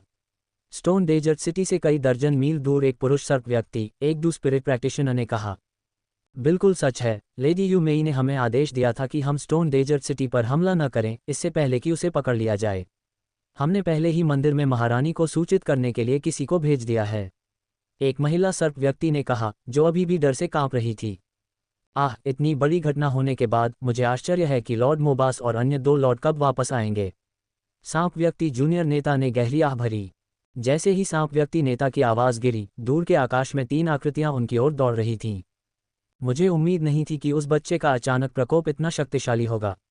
मैं लगभग जीवित वापस नहीं आ पाया। सांप व्यक्ति जनजाति के नेता। दक्षिणी सांप ने डरते हुए आह भरी। उसकी कमर के नीचे एक कटोरे के आकार का घाव था। अगर ये थोड़ा गहरा होता तो उसकी पूरी पूंछ कट जाती। चिंता मत करो, जब महारानी आएंगी तो उनके पास निश्चित रूप से आपकी चोटों को ठीक करने का एक तरीका होगा। इसके अलावा, हालांकि वह बच्चा बच गया, लेकिन उसे पहले ही हमने जहर दे दिया है। वह ज्यादा दिन तक जीवित नहीं रहेगा। मोबास ने दक्षिणी सांप के घाव को बहुत ही ठंडे अंदाज में देखा। लेडी यू मेई ने सेना को यहाँ रुकने का आदेश क्यों दिया? अचानक चुप सांप व्यक्ति नेता कुई जिंग ने आश्चर्य से कहा। शब्दों पर मोबास और दक्षिणी सांप भी विस्मय में आगे देखने लगे। जाओ, जल्दी से जांच करो कि क्या कुछ अप्रत्याशित हुआ है। अगले ही पल तीनों नेता सांप व्यक्ति सेना की ओर तेजी से बढ़े। यूमेई। जैसे ही वे पास पहुंचे, मोबास ने सेना में जोर से चिल्लाया, लेकिन बदले में उन्हें यूमेई की प्रतिक्रिया नहीं मिली। लॉर्ड मोबास, लॉर्ड सदर्न स्नैक, आप आखिरकार वापस आ गए। कई सांप व्यक्ति नेताओं ने आकाश में तीनों नेताओं को उत्साह से देखा। जल्द ही सेना में वापस आए मोबास तिकड़ी को यूमेई के पकड़े जाने का पता चला। स्टोनडिस्ट सिटी के मुख्य भाड़े के सैनिकों की इस टुकड़ी की उत्पत्ति किस तरह की है? उनका दूसरा डिप्टी कमांडर शून्यता पर भी चल सकता है। क्या ये हो सकता है कि वे पौराणिक डू पूर्वज क्षेत्र में हों? दक्षिणी सांप ने संदेह किया। ये सही होना चाहिए। यूमेई की विभाजन तकनीक को डू सम्राट विशेषज्ञों द्वारा भी पहचानना मुश्किल है, फिर भी वह उस व्यक्ति द्वारा आसानी से पकड़ी गई थी। कुई जिंग ने पुष्टि की। वे सभी यूमेई की ताकत के बारे में बहुत स्पष्ट थे। चूंकि दूसरे पक्ष के पास डू पूर्वज स्तर के विशेषज्ञ हैं, इसलिए हम लापरवाही से काम नहीं कर सकते। हमें महारानी के आने और निर्णय लेने का इंतजार करना चाहिए। मुझे उम्मीद नहीं थी कि जैसे ही हमारी 4 प्रमुख सेनाएं रेगिस्तान के किनारे पहुंचेंगी, हमें एगमार साम्राज्य की रक्षा की पहली पंक्ति द्वारा रोक दिया जाएगा। मोबास ने गंभीर भाव के साथ गहरी सांस ली। कई दिनों बाद टैगोर ग्रेट डेजर्ट में एक प्राचीन महल के बाहर लाल कवच पहने और उग्र लाल बालों वाली एक महिला सांप व्यक्ति जल्दी से महल में घुस गई। हुआशेर नाम की यह महिला सांप व्यक्ति मेडुसा सांप रक्षकों की कप्तान थी और सांप व्यक्ति जनजाति के अन्य 8 नेताओं की तरह वह डुकिंग क्षेत्र में पहुंच गई थी। हुआशेर के हॉल में प्रवेश करने के कुछ ही समय बाद हॉल से एक लाल रोशनी निकली और स्टोन डेजर्ट सिटी की दिशा में बढ़ गई।